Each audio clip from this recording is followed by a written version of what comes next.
Magandang umaga po mga kahintay. Nandito po tayo sa kay Senyorito Nestor. Yan ang salarin. Apo'y nagugupit doon eh. Ang gagawin kong doormat. May narinig po ditong lilipad-lipad na kalap kong ano. Hinanap po, di ko naman makita. Kala po multo. Kasi nakikinig po ng horror eh. May tutunog, hinahanap ko, wala naman. Tapos tutunog na naman, wala na naman. Di kakita-kita ko eh. May hinahabol tong loko na to. May nabiktima na naman eh. May nabiktima na naman na... Hindi ko alam kung paano nakapasok yung 3 ibon na yun. Ano nangyari? Hindi ko napansin. Pero nakita ko yung isa na biktima niya. 3 ibon. Isa biktima. Yun. Naratay na yan. Ito.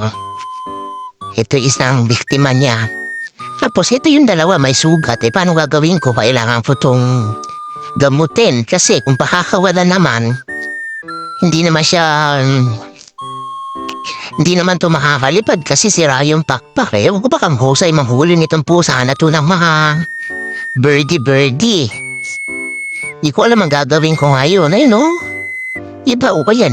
Ayan o. Sarap na sarap pa siya sa paghihilamos. Kasi nakabiktima na naman. Hoy! Pusang lalaki kami. Wala kang ginawa kundi mambiktima.